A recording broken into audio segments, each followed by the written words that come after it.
The next picture book which we are sharing is The Doorbell Rang, written by Hutchins.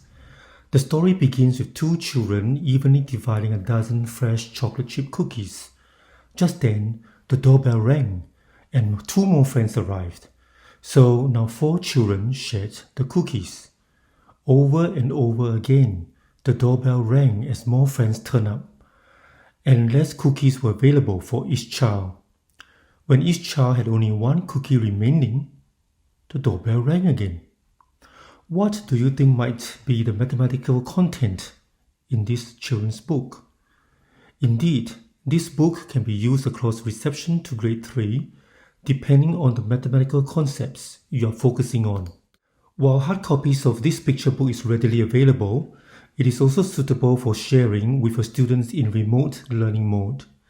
I would personally recommend this YouTube clip uploaded by Lifestyle Reading. As a teacher, you can mute the audio so that you or your students can do the narrating.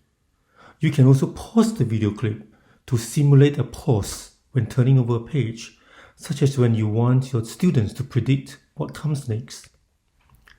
In fact, I would often pause at this page when 6 children are sharing the 12 cookies and the doorbell rang again. I would ask my students, how many children do you think are now outside at the door? An interesting feature of this book is that at no time are the cookies shown clearly in the illustrations. So this presents students with the opportunity to model the sharing processes as you turn the pages and as more friends came along.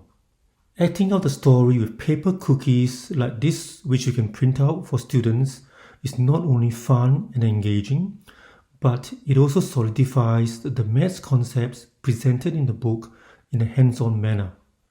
In addition, it is a good comprehension activity for literacy too. Students may also be given worksheets such as this one to document the sharing processes as the story progresses. Filling out the last column and comparing this with the entries in the 2 columns before that will also provide students with the opportunity to compare multiplication with division, to consolidate their understanding of how these 2 processes are closely related. To deepen our students' conceptual understanding, activities such as this one can also be powerful, as you ask students to now vary the number of cookies ma-baked. This activity would have prompted many to appreciate why 12 cookies, not 11, not 10, had been baked in the story. The 2 sets of tables also get the students to consolidate their understanding of the 2 meanings of division. When the number of children is fixed, we know the number of parts, but not the size of each part. This is a partition meaning. When we know how many cookies each child gets instead, we now know the size of each part, but not the number of parts. This is the quotient meaning of division. Be prepared too for students who ask you about the possibility of sharing fractional parts of the cookies. This story can indeed be a stimulus for us to discuss with students the necessity of sharing and of division in our daily life. It is also a good time for us to remind students that the word sharing may have a different meaning in daily life as well, such as sharing information, sharing your photograph on social media.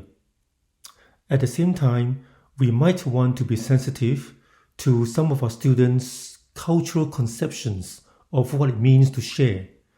For some families, fair sharing might mean larger portions for the adolescent sibling or the eldest sibling. Happy reading and enjoy your exploration of mathematics in literature.